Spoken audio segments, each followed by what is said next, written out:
Muy buenas a todos, bienvenidos a un nuevo podcast, hoy lunes 23 de mayo de 2022. Lo primero, agradecer a todos, como siempre, vuestro apoyo en los podcasts, aunque obviamente, dada la longitud de los que solemos hacer, entiendo que sea más asequible vídeos de 10, 15, 20 minutos, que por cierto sigo teniendo pendientes vídeos de los Oscars, vídeos de los Globos de Oro, pero bueno, ya llegarán esos vídeos. Hoy diréis, porque vamos a ver, estamos grabándolo, como ya he dicho, a día 23 de mayo, lunes. Y os preguntaréis, vamos a ver si es un podcast mensual. Pues no, esta vez va a ser un podcast especial, no mensual, que son dos cosas distintas. Y para ello, vamos a hablar de dos pelis clásicas que ahora tranquilamente introduciremos y sobre las que va a versar este podcast, ¿vale? Así que si os gusta el cine clásico, si os gusta pelis que de algún modo u otro han marcado épocas, han marcado incluso alguna redefinición del género, tanto de terror como de thriller, ya os estoy adelantando un poco de qué va a ir, debéis verlas y los que lo hayáis visto vais a disfrutar de este podcast, y los que no, parad aquí el podcast, los que no hayáis visto las pelis, para volver a verlas o para verlas por primera vez, porque merece mucho la pena. Creo que desde mi punto de vista vais a disfrutar mejor este podcast si habéis visto ya las pelis. Aunque, insisto, creo que la mayoría de vosotros o las ha visto o al menos las conoce. Pero bueno, no me enrollo más. Creo que es el primer caso en el que en un podcast participa un fan. Sí, se podría decir, ¿Qué tal, Ernesto? ¿Cómo estás? Buenas tardes. Bien, encantado de estar ya en el consagrado podcast del señor Naranja. Hombre, señor Naranja y Nico. Nico también. Esta vez no nos ha podido acompañar. Le mandamos un fuerte abrazo y un saludo. Pero bueno, en cualquier caso, bienvenido al podcast. Silencio se rueda o Silencio se estrena, como se va a titular. Y bueno, ¿qué tal? ¿Cómo estás? ¿Ya estás más tranquilo? Sí, bueno, contento de estar aquí después de haber sido oyente en las últimas entregas. Contento de poder participar, de tener un papel activo. Y también contento porque yo creo que las películas que vamos a tratar y los temas que hay detrás de las películas, pues va a salir un podcast interesante. Va a salir un fondo interesante, va a salir sobre todo un fondo de todo lo que podemos hablar. Vamos a tratar temas profundos, porque en los podcasts anteriores, que los seguiremos haciendo, por cierto, estamos a 23, lo grabaremos Nico y yo, el podcast de mayo, la semana que viene. A ver, claro, al fondo al final son 10-15 películas que vemos más o menos al mes y hablamos un poco por encima, 5 minutos no nos da tiempo, tú lo sabes. Entonces, tengo muchas ganas de este podcast porque vamos a estar el tiempo que estemos, que tampoco nos hemos puesto hora ni límite, hablando solo de dos películas, ¿vale? Tenemos aquí, porque no lo veis, ¿vale? Pero tenemos aquí cada uno nuestros apuntes, nuestras cosas impresas, nuestra documentación, para ir contando cosas, vamos a ir contando aspectos técnicos, vamos a ir lanzando ideas, vamos a ir contando anécdotas, obviamente vamos a contar spoilers, eso no lo hemos dicho, ¿no? Pero vamos a contar spoilers. Sí, hay que avisarlo, bueno, si no habéis visto estas películas, más motivo aún para verlas. Lo que ya he dicho antes, paradlo, la veis y lo retomáis, que YouTube tiene eso de que te puedes luego retomar el punto en que lo dejaste, ¿eh? Exacto. Y son unas películas que, bueno, no es una pérdida de tiempo verlas. Que va. Nada. Son obras de arte, son obras maestras. Por cierto, este vídeo lo vais a tener intentaré que sea prácticamente de forma inmediata en el canal de YouTube de Señor Naranja. E hablaré con Nico también por el tema del nombre, o como se va a llamar, Silencio se estrena, a ver si podré publicarlo también en podcast, en formato podcast, en Spotify, iTunes y todas esas cosas. Bueno, empezamos con a la chicha. Con la esta, ¿eh? Venga. Bueno, chicos y chicas, vamos a hablar hoy de dos películas clásicas. Una es, vamos a esperar a mostrarlo en pantalla y vamos a lanzar algunos datos para ver si la gente ya lo va adivinando, ¿vale? La primera peli se estrenó en 1975, ¿vale? Y la otra peli se estrenó en 1980. Vamos primero con la adivinanza. Vale, ya hemos perdido la mitad de la gente porque han dicho que antiguas. Yo quiero pelis nuevas. Bueno, la que se estrenó en 1975. Mira, si quieres vamos a decir quién la protagoniza. y la mostramos. Hay que decir que el protagonista de las dos es el mismo. Es uno de los motivos por los que hemos decidido hacer el podcast de estas dos películas, porque os preguntaréis ¿por qué estas dos? Pues vamos a ir desgranando un poco cuáles son los caracteres comunes. Uno de ellos es el protagonista. ¿Qué es? Jack Nicholson. Jack Nicholson. Cineasta no, iba a decir cineasta. Actor. Lo que no sé dónde nació, tío, ¿tú lo tienes? Nueva York puede ser. Neoyorquino. Pues igual es de Nueva York, sí. Bueno, aquí nos hemos pillado, pero bueno. Actor norteamericano. Actualmente está en paro. Bueno, en paro no, retirado, se supone entre comillas, aunque hay rumores de su estado de salud y demás. Lo ha hecho todo ya. Puede hacer lo que quiera. La verdad es que lo ha hecho todo, ¿vale? Jack Nicholson, si no lo conocéis, ha protagonizado pelis como Chinatown, Alguien voló sobre el nido del cuco, El Resplandor, Infiltrados. ¿Qué más ha hecho? Ha hecho esta de Mejor Imposible porque se llevó el Oscar. Ha hecho la peli esta con Diane Keaton, que no me acuerdo si se puede mientras tanto, no sé. El Joker, el primer Joker. El primer Joker, en fin. Y esta peli que vamos a mostrar por... la primera va a ser El Resplandor. Efectivamente. Película del año 80, ¿no? De 1980, dirigida por el maestro, el maravilloso e indiscutible genio del arte cinematográfico, ahí lo veis, Stanley Kubrick. Pues sí. Y la otra peli, chicos, chicas, va a ser la que vamos a comentar, protagonizada por él mismo, pero dirigida por Milos Forman. Alguien voló sobre el nido del cuco. Esta es del 75. Del 75. Bueno, vamos a situar un poco estas dos películas. Vamos a situar a ver que, porque claro, se llevan 5 años, ¿no? Se llevan 5 años de diferencia. Pero ¿dónde las situamos? A ver, Ernesto, ¿qué corriente se puede decir? Hay varios nombres, ¿no? Hay unos nombres que dicen, hay algunos que dicen que es de la nueva generación de directores. Hay otros que dicen la nouvelle no sé qué, que no me acuerdo cómo se llama, el nuevo Hollywood. Sí. Básicamente podríamos decir, así como caracteres comunes, que es una época de Hollywood en la que surge una nueva hornada de directores, una nueva corriente. Sí, generación incluso. Sí, una nueva generación de directores que en sus películas se les da mucho poder a la hora de crear lo que es la película y de desarrollarla. Y entre ellos pues tenemos algunos nombres que os van a sonar seguro. Buah, claro, todos los conocéis. Como por ejemplo el archiconocido Francis Ford Coppola. Bueno, es que claro, Francis Ford Coppola, o sea, todos estos directores empezaron antes, o sea, estamos en una época que es el 75-80, ya se había estrenado Tiburón, ya se había estrenado El Padrino, las dos partes, por cierto, ya se habían estrenado pelis de George Lucas, de hecho, La Guerra de las Galaxias. Es posterior, puede ser, ¿no? O el 77, por ahí. Ah, sí, de 77, efectivamente. Pero es la época. Pero fijaos, en esta época se estrena ya Indiana Jones, que creo que la primera es del 80. Juraría que es del 80 la primera de Indiana Jones. Tiburón, que es o del 70, o del 69, o del 75. Obviamente la memoria me falla y no me sé todas las fechas, pero es por esta época. Tiburón, Alguien voló sobre el nido del cuco, El Resplandor, El Padrino parte 1, El Padrino parte 2, Apocalipsis Now, La Naranja Mecánica, La Chaqueta Metálica. La Chaqueta Metálica. Sí. Ya voy por 8, ¿eh? O sea, fijaos qué nombres estoy diciendo. Para los que sepamos, para los que sabemos un poco qué tipo de pelis son clásicas y cuáles han marcado una época. Ojo, tela, telita, Así para sintetizar podemos decir que es una época en la que se concentran pues una cantidad de obras que perduran hoy en día y que son obras de culto, ¿no? Es que son totalmente obras de culto. Y fijaos, muy pocos años. Y fíjate, si quieres, hablamos un poco más de estas dos. El Resplandor al principio no fue una peli de culto.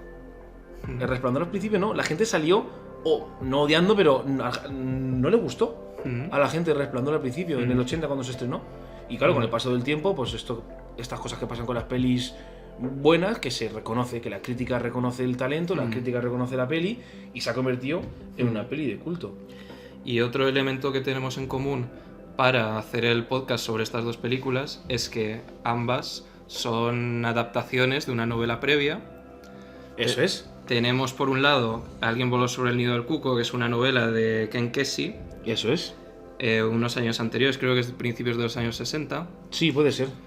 Y luego tenemos El Resplandor, que es una adaptación, bueno, es una novela de Stephen King adaptada por Stanley Kubrick. Stanley Kubrick, que en esa época, cabe decirlo, adaptó un montón de novelas al cine y realmente durante toda su carrera ha adaptado muchas novelas. Claro, casi todas. Barry Lyndon es una novela. Podemos hablar, por ejemplo, de Barry Lyndon, del Resplandor, de Eyes Wide Shut, que creo que también es una adaptación de... Y luego, ¿La Chaqueta Metálica es una novela también? ¿No, ya no? Esa no lo sé, no te lo sabría decir, pero la Naranja Mecánica sí que era una novela. Y al adaptar estas novelas, pues en las películas vemos como las ideas de las novelas, los temas de las novelas, los vemos trasladados a la gran pantalla y vemos pues grandes temas, ¿no?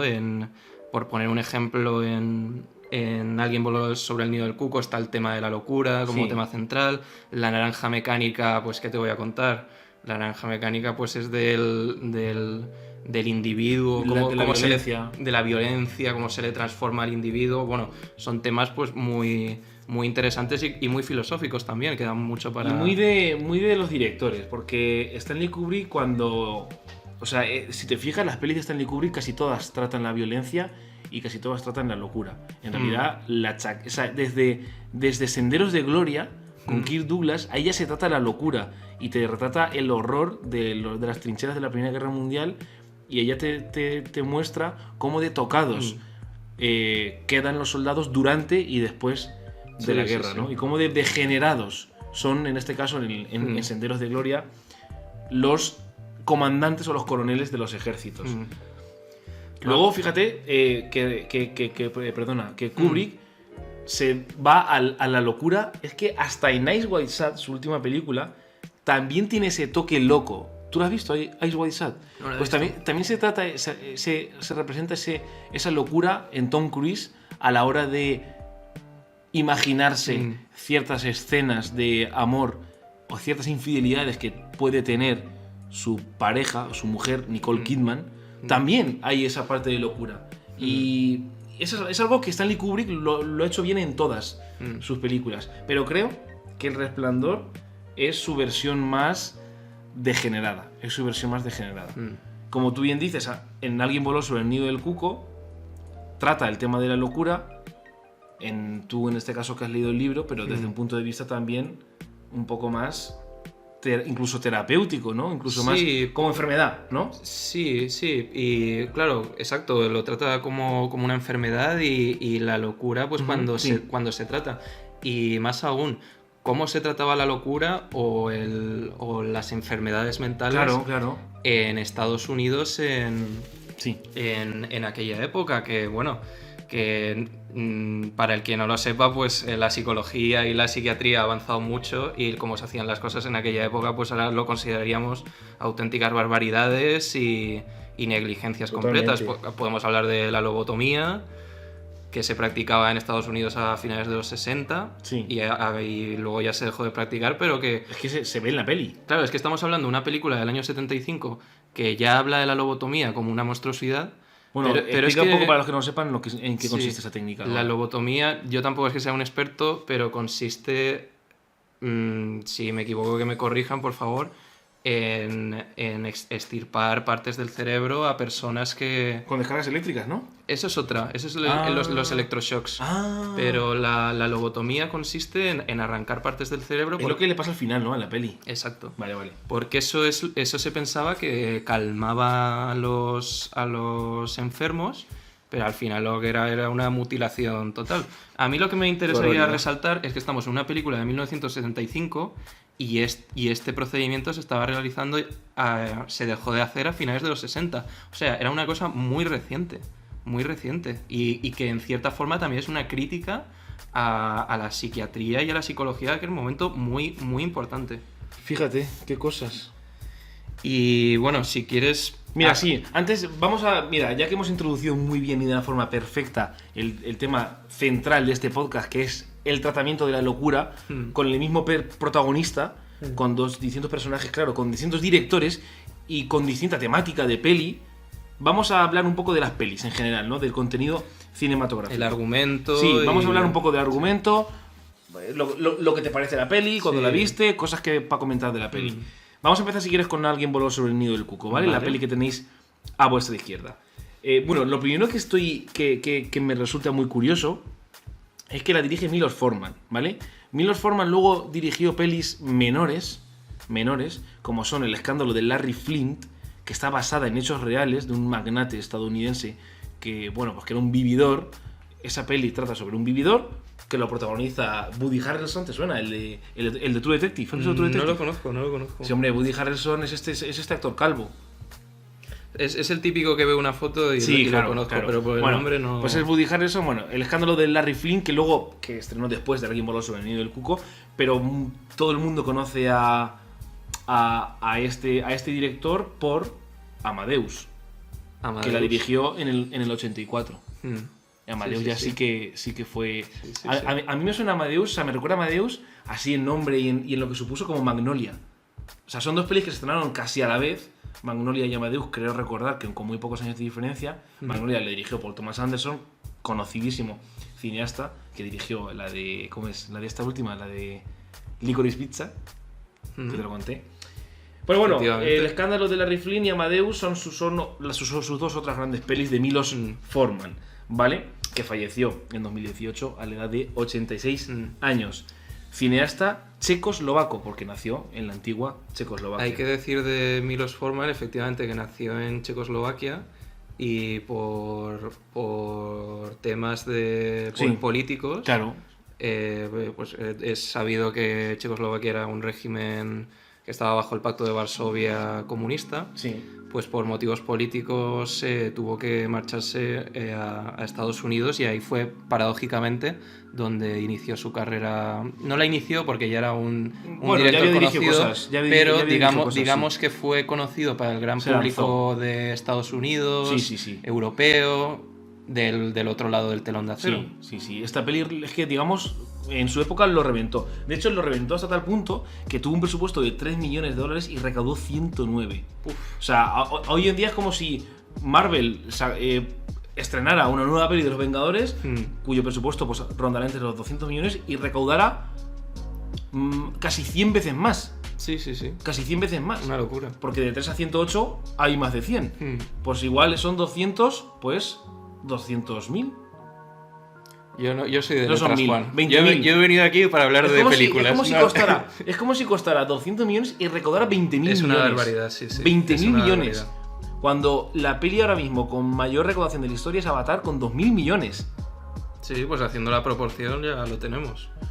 O sea, una puta burrada. Entonces, para que veáis un poco el éxito de esta peli, Alguien voló sobre el nido del cuco. Un éxito comercial y también un éxito crítico. De crítica. Fue la segunda peli en la historia de los Oscars que consiguió los 5 grandes premios. A película, a actor, actriz, guión y director.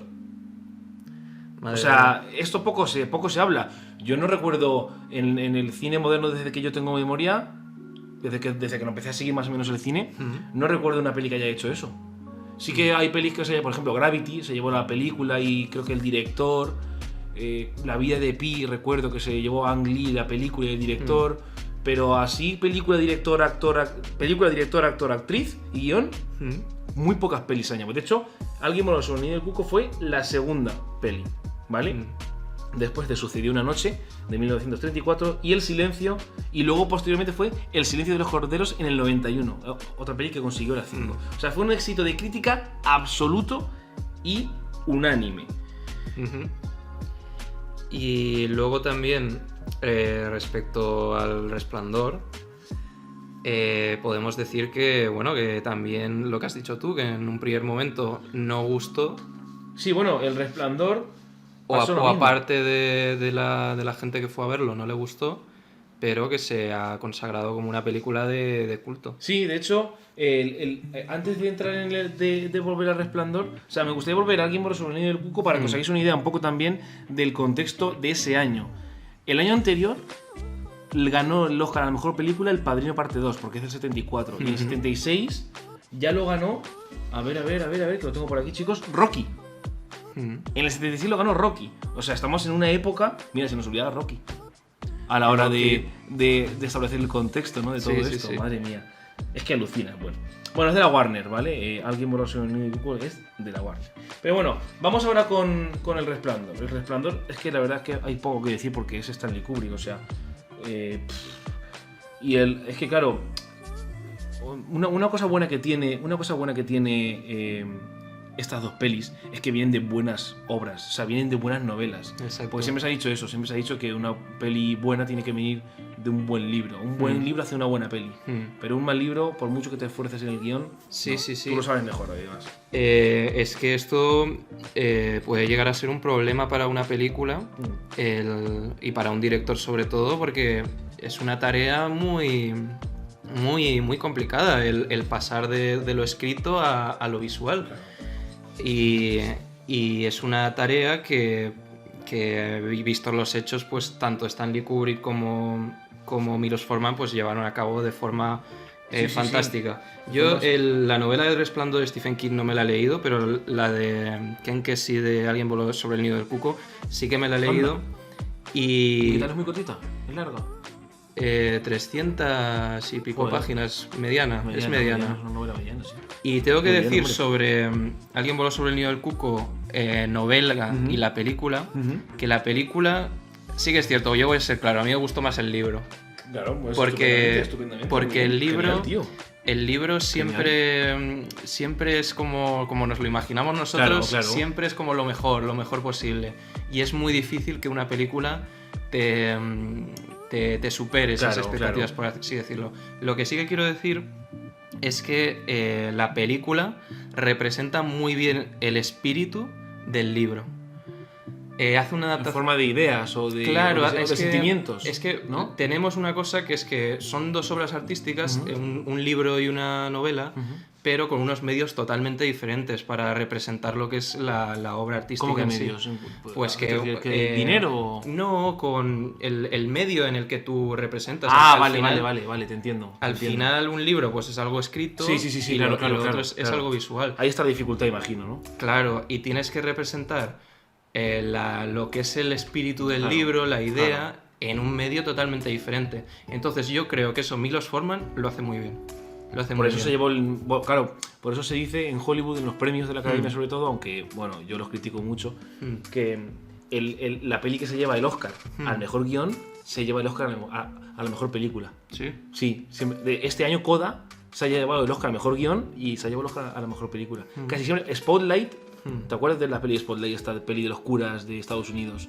Del Mark Ruffalo. No la conozco. Pues es una peli muy buena de hace 4 o 5 años. Sí. Se llevó el Oscar a la mejor guión y a la mejor película. O sea, siempre suele estar relacionado por lo que tú acabas de comentar. Porque es muy difícil. No puede haber buena película sin buen guión. Claro, porque es muy difícil. Y sin buen libro. Sí. O sea, si hay un buen libro, suele haber un buen guión. Sí. Y suele haber buena película, suele ser premiada. Y yo también quería apuntar una cosa, que es que yo creo que una buena adaptación de una novela a una película nunca va a poder ser fiel totalmente. Siempre va a tener que traicionar a la novela. Claro. Porque si hacemos una película que sea exactamente igual que el libro, ya de primeras, la película va a durar 8 horas. No, eso no se puede. Es que es algo que el director... Tiene que traicionar, paradójicamente. Eso es. Que hay muchas películas que, por ejemplo, la adaptación que hizo, una adaptación del Quijote a película, al final es que no es lo mismo porque intentas recrear lo más posible, pero no se puede, Sí. Eso pasó. Mira, aquí hay dos cosas que a ti te sonarán y es muy curioso. Hay una peli, no me acuerdo de qué director, pero que intentó replicar con la misma exactitud todos los planos de Psicosis de Alfred Hitchcock. ¿Te suena? Yo es que solo he visto, Alfred Hitchcock dirigió Psicosis, una de sus pelis más laureadas, pues como 20 años después hay un director, es que no me acuerdo, lo tengo en la punta de la lengua, es un francés, tiene un nombre francés. Pues que dijo, yo quiero copiar exactamente la peli de Psicosis, pero con los mismos planos. Y eso es imposible. Pues con los libros y sus adaptaciones pasa lo mismo. Es muy complicado realizar una adaptación de forma... O sea, es muy complicado hacer una peli que refleje justo todo lo que refleja el libro. Y yo creo que en este caso la gran traición que hace Milos Forman es que en la película... bueno, en el libro, el narrador... Pero vamos a aprovechar y contamos de qué va. Vamos a contar de qué va. Pues... Venga, vamos a contarlo entre los dos. Alguien voló sobre el nido del cuco básicamente transcurre en un psiquiátrico americano que se podría decir en los años 50. Sí. Sí. Y básicamente pues hay lo que inicia la película es la llegada al psiquiátrico de un nuevo interno. Que se llama Randall McMurphy. Pues bueno, llega este señor, que en teoría es un criminal. ¿Vale? Es un criminal reincidente. Muy importante eso. Entonces, llega a este hospital psiquiátrico después de cumplir una breve sentencia y pues llega ahí para intentar reconducir su vida, ¿cómo se dice?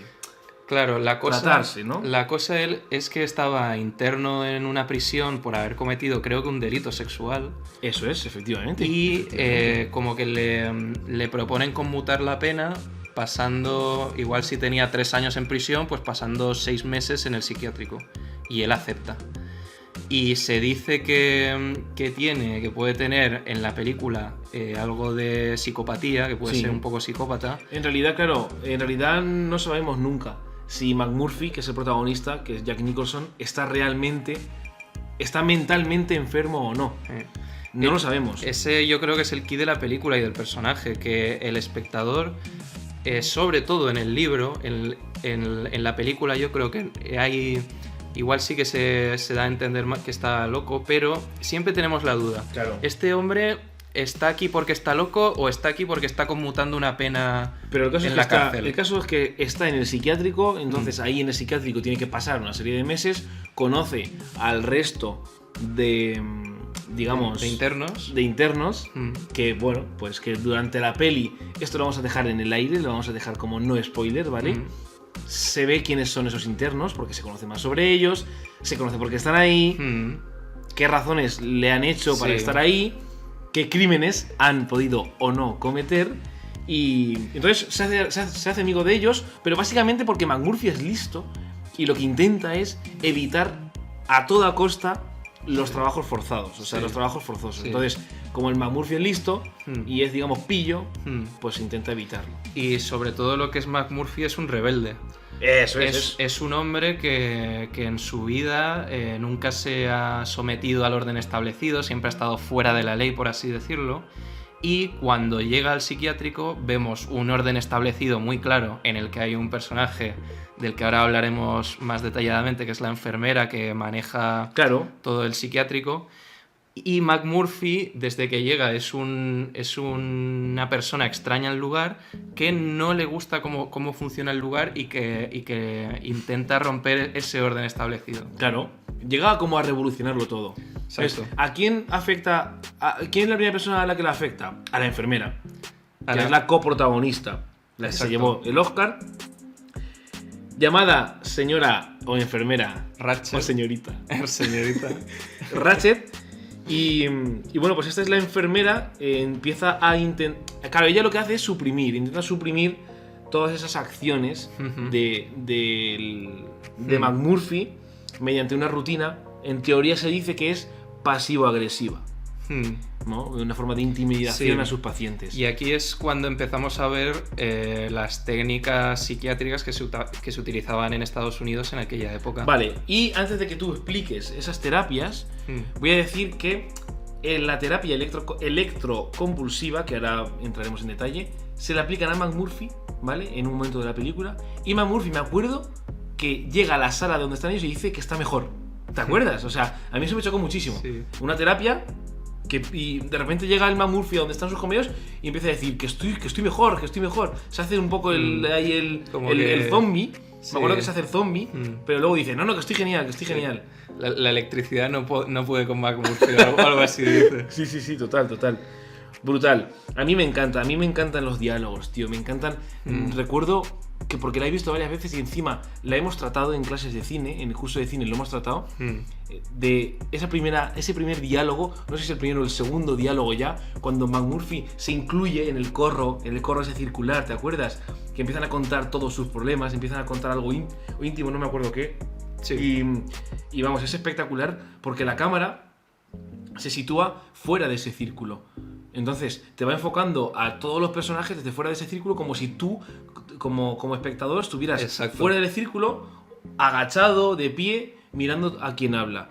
Y el diálogo que se establece es sencillamente impresionante, cómo termina riéndose a carcajada limpia, cómo mira McMurphy al resto de pacientes pensando que él no es el loco, que ellos son los locos. Los mira con una cara de desprecio. Sí. Brutal, ¿eh? Es increíble los diálogos. Y hay un personaje del que tenemos que hablar obligatoriamente, que ya lo hemos mencionado, que es el antagonista, es el villano de la película. Billy Dibbit. No. ¿El tartamudo? La señora Ratched. La señora Ratched, la señora Ratched, la enfermera. Ya le hemos introducido un poco, pero sí. Que yo creo que sobre este personaje hay que hablar porque es a la que le perturba el McMurphy. Sí. Y la que es una villana que no es el típico villano al que estamos acostumbrados a ver en las películas, que quiere terminar con el mundo, quiere matar a todo el mundo. Sí. No, es una enfermera que da la sensación, o lo que quiere en teoría, es que la gente se cure, que todo vaya mejor. Pero eso no está claro. Conforme va avanzando la peli vemos que la enfermera es un personaje malvado, y que en vez de ayudar a los internos les perjudica y profundiza sus traumas y sus enfermedades. Totalmente. Es verdad, o sea, el espectador asiste a un cambio en la señora Ratched, ¿no? Porque claro, cuando lo que tú has dicho justo, ¿no? Cuando llega el McMurphy al hospital psiquiátrico, ve a la señora Ratched, una señora pulcra, con cara de momia, bueno, cara de momia, ¿cómo se dice? Cara de piedra, cara de mármol. Un basilisco. Y entonces, claro, la vemos como la autoridad. Y conforme pasa la película, conforme se suceden las escenas, como cuando están todos borrachos, cuando la lía el McMurphy con el bidet y lo rompe. Ahora hablamos del indio, que personajes. Vamos a hablar de ciertos personajes interesantes. Pero vamos, a mí me encanta porque el espectador asiste a la transformación de un personaje que pasa de ser la autoridad de un hospital psiquiátrico a ser la persona más odiada por el espectador. Porque claro, conforme pasa la peli, es que esto igual tú me lo puedes confirmar, porque en el libro también pasa, pero yo cuando vi la peli sentí como que me empatizaba más con McMurphy, y cada vez yo era más de Team McMurphy. O sea, al principio de la peli tú lo ves y dices, vale, este puede estar loco. Entonces dices, vale, ojo, porque nosotros, nuestra sociedad y nuestra forma de pensar es que a las personas locas tratarlas con más, ni con bullying ni esas cosas, por favor, no me entendáis mal, sino con cierto más de respeto, cuidado, ¿no? En la película se nos dice que McMurphy está interno por algo. Claro. Y que es un criminal. Efectivamente. Entonces ya, claro, dices, hostia. Dices, tú como espectador dices, joder, no voy a empatizar con este tío porque es un criminal. O sea, fíjate, son cosas contradictorias, ¿no? De la peli. Son maravillosas. Es que para mí eso es lo más interesante, que aquí Alguien voló sobre el nido del cuco vemos muchos personajes grises. Vemos a la enfermera que quiere ayudar, pero es un personaje malvado. Vemos a McMurphy, que es un criminal, sin ninguna duda, pero quiere ayudar a los internos. Vemos a los internos que no sabemos realmente tampoco si están locos o es gente que está humillada, que está sometida a la enfermera, que no... Es que es una película muy interesante por eso, porque no te pone un personaje buenísimo, ni te pone un personaje malísimo. Y siempre te deja dudando. Y aquí yo creo que podemos... Sí. Hay muchos matices. Es que si nos ponemos a analizar cada personaje nos tiramos 2 horas. Exacto. Porque hay muchos matices de cada personaje. Yo me quedo un poco con eso, con las impresiones. Sí, me quedo con las impresiones de todo lo que nos ha causado. Y es cierto, me quedo con que al final empatizamos con McMurphy, porque claro, es que fíjate que hasta tal punto de que McMurphy termina estrangulando a Miss Ratched. O sea, fijaos hasta qué punto llega la peli esta, ¿vale? O sea que es una peli en la que se trastoca todo el concepto que tenemos de figuras sociales, ¿no? De quién es el bueno y quién es el malo. O sea, lo que nos hace Milos Forman y Ken Kesey. ¿Ken Kesey, perdón. Lo que nos hace Milos Forman y Ken Kesey en el libro, Milos Forman en la peli, es decirme, nos presentan una serie de personajes y nos dicen, chicos, mirad, todo lo que sabéis, o todo lo que vosotros creéis que es bueno y que es malo, aquí os lo voy a dar una vuelta de tuerca, o os lo voy a destrozar. Y vemos como un criminal, o un posible loco, como McMurphy, acabamos queriéndolo. Sí, o sea, yo acabé queriendo a McMurphy. Y queriendo estrangular a la. Y queriendo estrangular a Miss Marple, iba a decir que era protagonista de las novelas de Agatha Christie. A Miss Ratched, ¿sabes? Sí. Es increíble, es increíble. Bueno, vamos con el Resplandor. Venga. Pues yo creo que. Peli, director, ya hemos dicho. Sí. Kubrick, novela, Stephen King. Por cierto, Stephen King no quería a Jack Nicholson en la peli, ¿vale? Quería o bien a John Boyd, que eran en esa época eran figuras, ¿cómo se dice? Estrellas, ¿no? De los años 80. Martin Sheen. O Martin Sheen, dirigió, o sea, protagonizó luego Apocalipsis, ¿no? Espectacular. Francis Ford Coppola. Pero bueno, la productora, ¿vale? La productora no quería tampoco quería a Jack Nicholson. Sin embargo, como la producción acabó siendo de Stanley Kubrick, él empezó a barajar otros nombres al principio. Kubrick tenía claro, tras leer la novela de Stephen King, que el papel iba a ser para Jack Nicholson. Sin embargo, pensó en otros. Pensó en Robert De Niro y pensó en... Esperad un momento que se me ha ido el nombre. ¿Martin Sheen puede ser o es otro? En Robin Williams. Pensó en Robert De Niro. Robert De Niro al final dijo que no, porque vio que era quizás un protagonista un poco más histriónico, perdón, un actor más histriónico, y que, claro, al ver Taxi Driver, que se estrenó años antes, creo que en el 71 o en el 72. No, 76, creo que es. ¿Ah, 76? Ah, claro, es que está del 80. Yo estoy confundiendo con la del Cuco. Pues entonces, claro, vio Taxi Driver y dijo, este protagonista, como me haga lo de Are You Talking to Me, como se lo diga a su mujer, aquí la podemos liar. Sí. Entonces no le gustó. Y luego Robin Williams también lo descartó por ser más basilisco, por carecer de esa expresividad que tenía. Exacto. Todo el mundo ha visto El Club de los Poetas Muertos, El Indomable de Will Hunting, y ahí Robin Williams, los papeles buenos es porque no expresa todo lo que debería, de ahí su grandeza. Sí. Entonces, bueno, acabó siendo Jack Nicholson otra vez. Y se rodó en el hotel. Bueno, en realidad los interiores no se rodaron en el hotel, pero El Resplandor se rodó en el maravilloso, famoso Hotel Overlook. No sé dónde está en Colorado. Está en Colorado. De hecho, mi hermano hace poco fue por Colorado y le dije, oye, mira, vete ahí a ver si está el hotel. ¿Y fue? Pero no fue, tío. Bueno, lástima. Tal cual. Pero bueno, eso, se rodó en el Hotel Overlook, los exteriores sobre todo, y fue un absoluto, iba a decir desastre, porque no gustó a la crítica, pero bueno. Pero bueno, ¿de qué va El Resplandor? Pues aquí tenemos una vez más como protagonista a Jack Nicholson, que llega junto a su familia a un hotel en invierno. Jack Nicholson no, Jack Torrance. Jack Torrance. Que es el nombre del protagonista. Es el nombre del protagonista. Y el objetivo bueno, le contratan en el hotel como vigilante y como guarda. Eso es, como vigilante durante el invierno. Eso es. Y se dice que pues el hotel que los anteriores guardas habían muerto. Sí, pero no le dicen cómo, simplemente les dicen, me acuerdo, en circunstancias misteriosas. Exacto. Y bueno, y en resumen, pues a lo largo de la película se va produciendo un descenso hacia la locura del personaje Jack Nicholson, de Jack Torrance, progresivo pero al final apoteósico. Pero paulatino, efectivamente.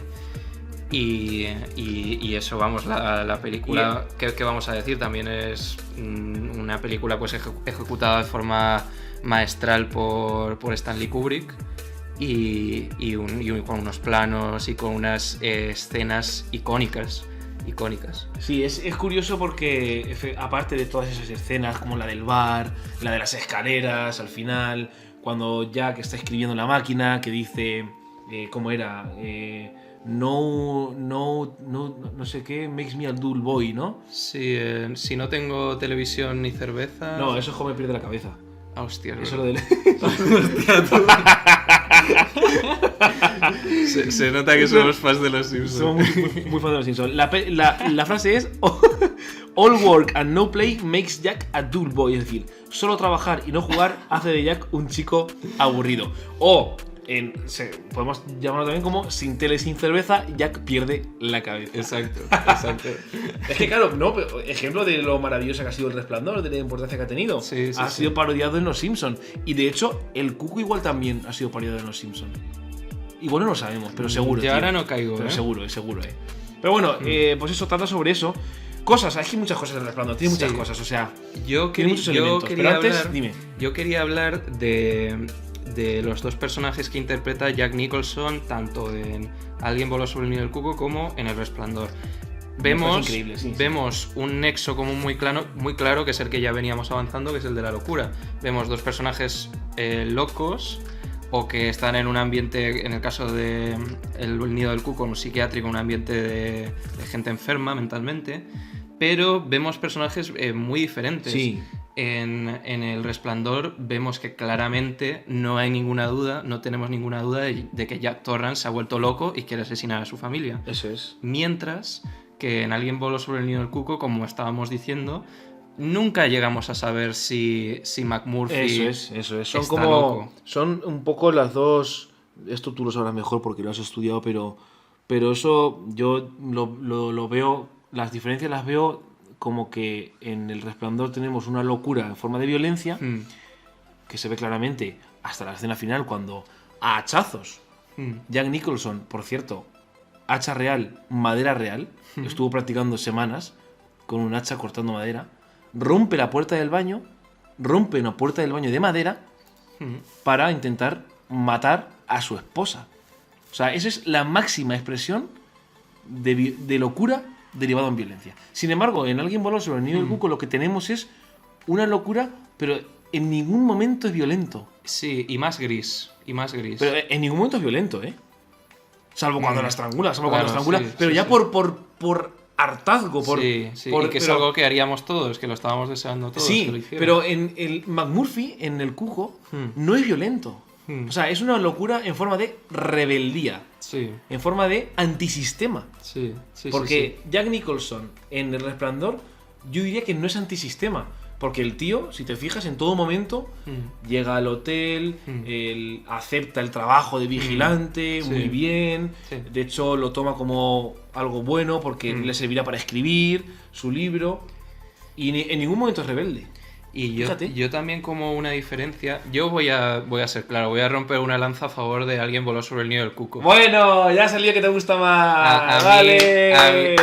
A mí me gusta más Alguien voló sobre el nido del cuco precisamente por eso, porque veo en McMurphy un personaje más poliédrico, más que genera más dudas, que es más gris. Hombre, sí. Y en El Resplandor veo un personaje que es más claro, que no deja tanta duda. Y luego también quiero decir una cosa, que es que Alguien voló sobre el nido del cuco estamos viendo una situación que yo creo que es totalmente realista. O sea, se nos está describiendo cómo funcionaban los psiquiátricos en Estados Unidos en los años 50. Mientras que en El Resplandor no. Mientras que en El Resplandor es más fantástico. Es más fantástico porque es un nido, ¿cómo se dice? Un cementerio indio que provoca que esté embrujado el hotel. ¿Ah, sí? Sí. ¿Cómo sabes tú eso? Porque lo dicen en la peli. ¿Ah, sí? Sí. ¿En qué momento? Bueno, no sé, pero la idea es que... Joder, vale. Que había un cementerio curioso, indio y llegaron allí los americanos, se cargaron a los indios y hicieron el hotel. Hostia, no lo sabía. Que bueno, que eso... Qué guay, tío. O sea, yo veo un mayor realismo en el cuco que en El Resplandor. Hombre, eso está claro.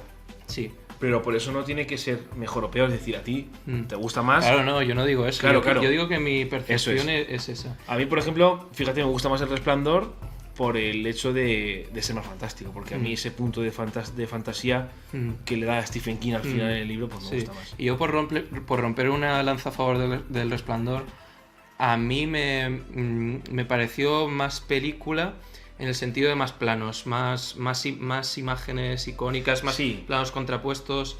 Sí, bueno, a ver, en cuanto a planos, es verdad que es más compleja Alguien voló sobre el nido del cuco, es cierto. Porque se rueda, a pesar de que ambas se ruedan en interiores, sí que es cierto que el escenario de Alguien voló sobre el nido del cuco a priori es más complejo, porque tienes interiores, tienes exteriores con el patio del psiquiátrico, tienes el exterior cuando se van al barco, y en el Resplandor tenemos más escenas de interiores. Sin embargo, la fotografía es mejor para mí, porque la puesta de escena de Kubrick es mejor que la de Milos Forman.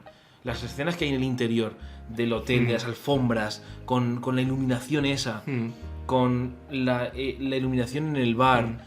O sea, Kubrick, para mí, juega mejor con los colores. Siempre juega mejor con los colores. En cuanto a escenas, lo que has dicho antes, en cuanto a escenas icónicas, creo que tiene más El Resplandor.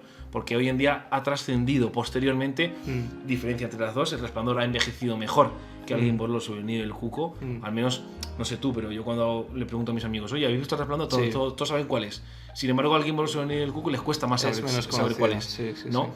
Entonces, como escenas icónicas, creo que tiene más El Resplandor. La escena de la puerta del baño, la escena de las escaleras, la escena del bar, la escena de la sangre cuando sale del ascensor, la escena cuando el niño está paseando con el triciclo por las alfombras, la escena de las gemelas. O sea, es que tiene muchas escenas. Es que eso es lo que yo quería decir un poco, que yo sin ser pues entendido en todo el tema de cine, es que en El Resplandor vemos un montón de escenas que son impactantes, que tienen esa... que al verlas pues vemos una composición y una imagen que impacta. Por el contrario, creo que El nido del cuco es más costumbrista, es más clásico. Claro, no vemos así nada fuera del otro mundo, ni es como intenta reflejar la realidad lo mejor posible. Claro. Y creo que El nido del cuco tira más de guión y de trama. Sí, sin duda, sin ninguna duda. Y el Resplandor es muy visual, es una película que es muy visual. Totalmente de acuerdo. Ahí vemos las dos técnicas de los directores. Milos Forman cogió... yo me imagino, tú eres Milos Forman y yo soy Stanley Kubrick. Entonces, ambos recibimos un guión. Yo de Stephen King y tú de Ken Kesey. Ken Kesey. Ya me he aprendido. Entonces, claro, ambos tú y yo nos sentamos. Tú ahí en el otro punto de la mesa y yo aquí. Y decimos, a ver, ¿cómo adaptamos esto? Y yo, con mis conocimientos, con la genialidad de Stanley Kubrick, pues me enfoco más en una peli pues de colores, de iluminación, de fotografía, de puesta en escena, y luego ya todo lo que tiene el libro, pues lo intento retratar, como hemos hablado antes, ¿no? Esa adaptación en el cine. Sin embargo, ¿qué hace Milos Forman? Tú eres Milos Forman. Tú dices, no, yo soy más clásico. Yo voy a tirar más por guión, voy a darle más importancia al guión, voy a darle más importancia a los diálogos, voy a darle más importancia a esa profundidad de los personajes y a esos grises. Y aquí, señoras y señores, quiero reivindicar la importancia del cine, porque las dos pelis son obras maestras, con estilos totalmente distintos, como acabamos de comprobar, de deducir y de ejemplificar. Dos estilos distintos, pero que siguen siendo igual de buenos y de válidos. A Ernesto le gusta más Alguien voló, y a mí me gusta más El Resplandor. Sí. El cine es maravilloso, Ernesto. Sí, al final vemos pues representaciones artísticas que son muy diferentes, pero que ambas tienen su genialidad. Totalmente. Y yo quería tratar un tema, que es que a mí me gusta leer y me gustan las novelas y tal. Tú lees mucho más que yo, En general, yo creo que sí. Yo veo más cine y tú lees más. Sí. Es que a mí leer me gusta mucho. Sí. Y yo viendo Alguien voló sobre el nido del cuco, no he podido evitar acordarme de una novela que para los españoles y los hispanoamericanos pues es la novela de referencia en general y a nivel mundial, que es El Quijote. Don Quijote. Don Quijote de la Mancha, no sé qué, las historias del hidalgo Don Quijote de la Mancha. Las aventuras sí. del ingenioso hidalgo. Don Quijote de la Mancha. Don Quijote de la Mancha. Y... alias Alonso Quijano. Alonso Quijano. Y bueno, pues novela también archiconocida. ¿Qué vamos a decir que no se haya dicho del Quijote? ¿Es de 1504 o de 1604? No, de 1605. Ah, del 1605. Y luego la segunda parte es de 10 años después, de 1615. La escribió en la cárcel, ¿no? No, esa es otra. Él estuvo... Sí, seguro. Vale. Seguro. Es que yo te lo digo por desconocimiento. Es que él estuvo preso en Argelia. Sí, lo sé, estuvo preso. Sí, ha hablado de eso. Miguel de Cervantes Saavedra. Pues, a ver, para no aburrir a la audiencia, yo es un libro sí, que... ya nos tenemos aburridos, si llevamos ya 50 minutos, si nos tenemos ya aburridos, están ya... bueno, yo es un libro que recomiendo leerlo porque es una genialidad, Pero hablando del cine, que es a lo que hemos venido a hablar, yo viendo Alguien voló sobre el nido del cuco, he visto una influencia del Quijote tremenda. En el Quijote, el argumento principal es que tenemos a una persona que se ha vuelto loca, o que se nos dice que se ha vuelto loca, que hace locuras, que tal, pero que cuando tiene que hablar y que cuando tiene que razonar y cuando tiene que ayudar a la gente, es una persona muy cabal y incluso mucho más cabal de las personas que se dicen cuerdas. Totalmente semejante a McMurphy, ¿eh? A McMurphy, claro, porque McMurphy vemos que lo que hemos estado hablando, claro, que es un personaje que nunca llegamos a tener claro si está loco o no. Y que ve el despropósito que es el psiquiátrico, ve la cantidad de barbaridades que se hacen y se rebela contra ello e intenta ayudar a sus compañeros, a los internos. Que es una vez más un personaje gris, porque nos están diciendo, este hombre es un criminal, este hombre ha cometido delitos sexuales, pero es intenta ayudar a sus compañeros y tiene un compañerismo tremendo con ellos. De hecho, vamos a poner ejemplos de ese compañerismo que dices tú. El indio, que todavía no hemos hablado de él, el gran jefe, como le dice, jefe, ¿qué pasa, jefe? El gran jefe Bromden, que se llama, por cierto, sí. Durante toda la peli le está diciendo a McMurphy, bueno, en teoría el indio, el gran jefe, que es también un paciente de ese psiquiátrico, en teoría es sordomudo. Entonces, durante toda la peli McMurphy le está diciendo, jefe, venga, que te saco de aquí pronto. Venga, jefe, que nos vamos a ir pronto de aquí. Y si te acuerdas, en las primeras escenas en las que están jugando al baloncesto, le enseña a jugar al baloncesto y le ayuda a divertirse al gran jefe McMurphy. Totalmente lo que has comentado del Quijote. Luego también otro gran ejemplo es cuando los lleva de pesca.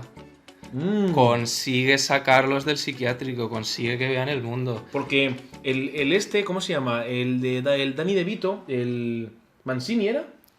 Sí. Martini. Martini le dice durante varias escenas a McMurphy que se quiere ir.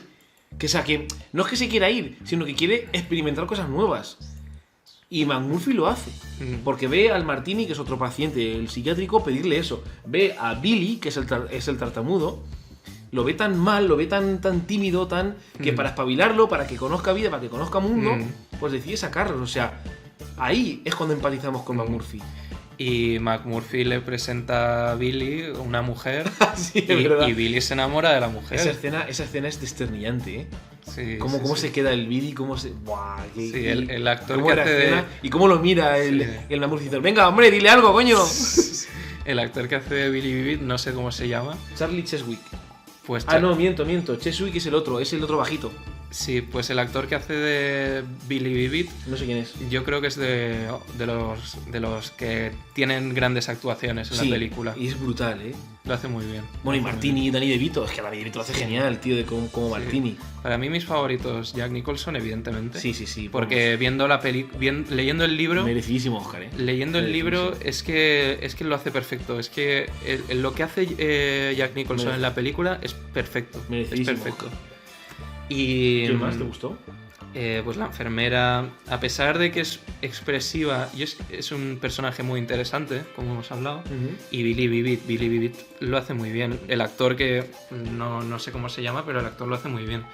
Y otra cosa que me gustaría comentar hablando de lo que hemos hablado antes de lo que supone adaptar una novela al cine, las traiciones que tiene que cometer el director, para mí la gran traición de la película que comete Milos Forman contra Ken Kesey es la del narrador. Como... ¿Qué distinto? Exacto. ¡Anda! Vale, esto ya me acuerdo que me lo comentaste. Como has dicho tú, en la película Alguien voló sobre el nido del cuco, siempre estamos un poco como viéndolo. No hay narrador en realidad. No hay narrador. Estamos como viéndolo con las cámaras del psiquiátrico, ¿no? Por así decirlo. Mira, justo que acabas de decir eso, me recuerda, o sea, es como si hubiera cámaras de seguridad. Sí, ¿no? Es que estamos ahí, ¿no? Estamos ahí siempre. Estamos, pues eso, viendo las cosas por encima. Sí, como espectadores. Sí. Y eso hace genial. Eso es, perdóname que ahora sigues, eso es mérito de Milos Forman. O sea, eso es mérito de fotografía y de dirección. Es decir, oye, yo quiero que el espectador sienta que está ahí, pero como sin influir en la historia. Pues a diferencia de la película, en la novela el narrador es el jefe. Es el gran jefe. El gran jefe Bromden. Que en la película tiene un papel, qué guay, en comparación con el libro pequeño, porque tiene 4 frases, y en el libro es el narrador. En la película se nos revela que es sordo-mudo hacia el final, y en el libro en la primera página. ¿En la primera página? Se dice algo así como que para escapar de este infierno, para que no me torturen, he fingido ser sordo-mudo. ¡Hola! Eso no sabía. Que me parece una cosa de una inteligencia increíble. Es brutal. Y eso, es que el libro pues se articula en torno a lo que ve el jefe. El gran jefe. El jefe. ¡Buah! Pero fíjate, eso ya lo comentamos, que a pesar de que el libro está escrito desde el punto de vista del gran jefe y la peli desde un punto de vista neutro, como mero observador, sí que consigue Milos Forman retratar todos esos sentimientos, todos esos grises, todo lo que hemos hablado. Es una genialidad, ¿Y qué iba a decir? Que todo esto venía por el Quijote, ¿no? O sea, estamos hablando del Quijote. Claro, es que es eso, que a mí viendo la película y leyendo el libro vi unas relaciones muy claras en ese sentido. Yo iba a decir algo del Resplandor también. Bueno, no me acuerdo. En cualquier caso, una serie de curiosidades de la peli. Jack Nicholson, en Alguien voló sobre el nido del cuco, presenció junto con la ¿cómo era? La enfermera Ratched, electroterapia electroconvulsiva en pacientes reales, para saber cómo se sentía y todo eso. Sí. Así que bueno, sí, es que curioso. Eso que yo creo que ahora ya no se hace, el tratamiento con electrodos, o igual me equivoco. Pero lo que sí que ya no se hace ya es la lobotomía. La lobotomía es que sí que es una barbaridad. Y también quería decir que Ken Kesey, el escritor de la novela Alguien voló sobre el nido del cuco, estuvo interno en un psiquiátrico estadounidense en los años 50. Y el nido del cuco se puede decir que es una especie de recreación de las cosas que él vio en un psiquiátrico. O sea, lo repito, no puede ser más realista esta película. Qué fuerte. No puede ser más realista. Y eso. ¿Un poco más? A ver, cosas así en general de las pelis que te haya gustado. A mí la verdad es que las dos, un pelín más me gusta Resplandor, pero bueno, la del cuco también me gustó mucho. Cosas, no sé, cosas que destaques en cuanto a las pelis. Mira, por ejemplo, yo destaco las gemelas del Resplandor. O por ejemplo, la utilización por primera vez de la Steadicam en el Resplandor. ¿Qué es la Steadicam? La Steadicam es una cámara cuyo centro de gravedad está desplazado. Entonces tú te puedes correr con la Steadicam y la imagen que sale no tiembla. Es que eso es lo que te decía, que para mí el Resplandor tiene una serie de cosas técnicas de director. Es disruptiva, es más disruptiva el Resplandor que Alguien voló sobre el nido del cuco. Sí. Pues yo así cosas que me gustaron del Resplandor, principalmente eso, la fotografía y cómo se ve la película y los planos me pareció fantástico. Cómo juega con la locura. Hay una escena, por ejemplo, las alfombras del Hotel Overlook están hechas a posta para mostrar esa locura de Jack Torrance, ¿sabes? Esas formas geométricas, todos esos colores psicodélicos. De hecho, el laberinto en el que luego termina la película sale al principio de la peli en forma de maqueta, en forma de... como esta mesa, como una mesa normal de comidas, pues sale todo ese laberinto. Y ahí muestra un poco cómo funciona, eso luego lo leí, lo tuve que leer, cómo funciona el cerebro de Jack Torrance, ¿no? En forma de laberinto de locura. Y es impresionante. Sí. Creo que tiene más simbología, fíjate, Kubrick que Milos Forman. Milos Forman creo que es más natural, como hemos dicho antes, ¿no? Es más realista. Kubrick tiene todo más, todo tiene simbología. El laberinto, las alfombras, la nieve que hay al final de esto, es increíble. Y luego otra cosa que hay que destacar evidentemente del Resplandor es la actuación de Jack Nicholson, que prácticamente hace la película él solo. Y es... No, o sea, Jack Nicholson es de mis actores favoritos y pues esta película pues es un argumento a favor de hecho, que lo sea. De hecho, para que os hagáis una idea de cómo ruedan los actores, o sea, de cómo ruedan los directores, ya para terminar, porque estamos ya en el límite del tiempo, chicos y chicas, para que os hagáis una idea de cómo ruedan los directores, a veces, claro, vemos una obra maestra, vemos El Padrino, vemos tal, pero no sabemos lo que hay detrás. Y una vez que te pones a leer y te pones a saber cosas, a ver documentales, te das cuenta de cosas. En El Resplandor, Kubrick le dijo a Shelley Duvall, la mujer de Jack Torrance, que es la actriz Shelley Duvall, que repetiría una escena más de 120 o 130 veces, ¿sabes?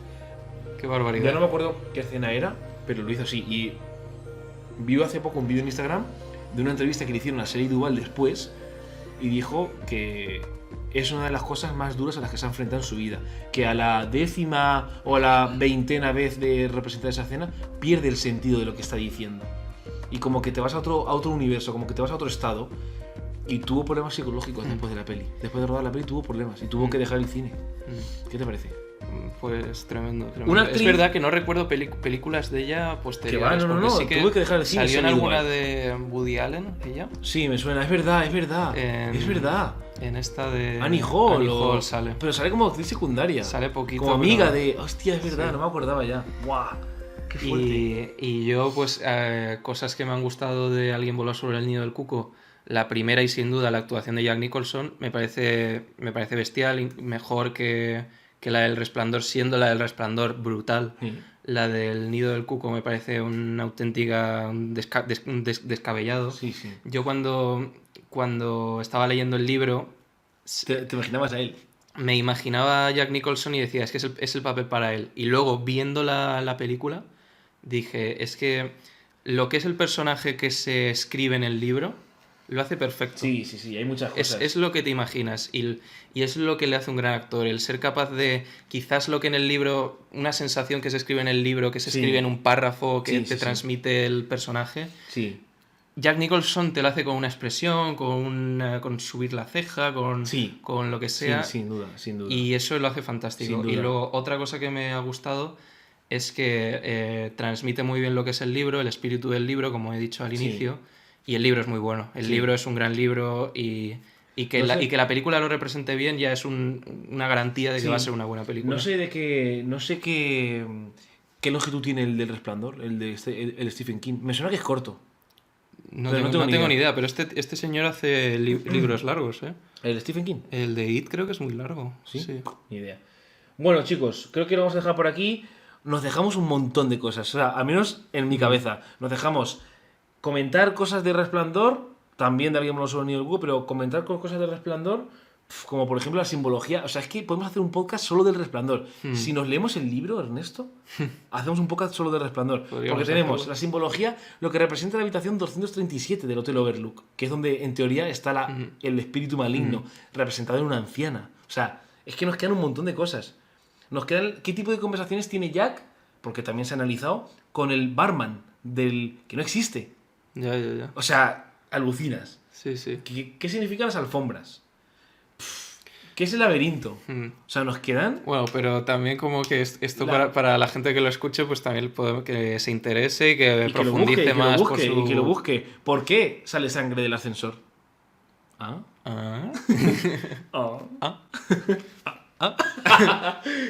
Y luego de Alguien voló sobre el nido, para cerrar ya, venga, vamos a cerrar. El Resplandor es, para mí, la gran peli de culto, casi, Voy a decir de la historia porque creo que para mí es una de las pelis entre Sobresaliente y Matrícula de Honor. Para mí. No sé si le he puesto un 10, creo que le puse un 9, pero vamos. Porque claro, ya es que como ya tengo ahí en mi top 10 tengo La Naranja Mecánica y La Chaqueta Metálica. No, perdón, y 2001 no dice en el espacio. O sea, poner El Resplandor era como... Demasiado, ¿no? Demasiado Kubrick. Y entonces, pero vamos, yo creo que es la gran peli de terror de culto. Creo que con El Resplandor comienza el cine de culto, de terror. Eso, ¿Qué titular le das tú? ¿Qué titular o qué nota? Titular. Para mí es un 9. Sí, titular y nota. Para mí, El Resplandor, primera gran peli de culto de terror. Para mí... A ver. Es que estoy pensando en relación con la otra, porque a la otra le voy a poner más. Para mí es un 9 también. Vale. Vamos a clavarlo, o sea, vamos a hacerlo igual. Y eso, y el titular, pues una película fantástica, el que no la haya visto que la vea, y el que la haya visto que la vuelva a ver, sí. Se podría decir. Coño. Y siendo así imperativos. Y luego sobre la otra, la del Nido del Cuco, a mí me gusta más, le voy a dar un 9,25. Y el titular es eso, es una película que muy gris, que da que pensar y que habla de una realidad en Estados Unidos. Habla de una realidad, ese puede ser un buen titular. Sí, habla de una realidad. Habla de una realidad.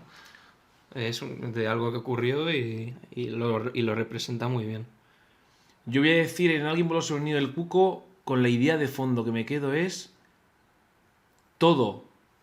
todas las figuras sociales se destruyen, o al menos se difuminan.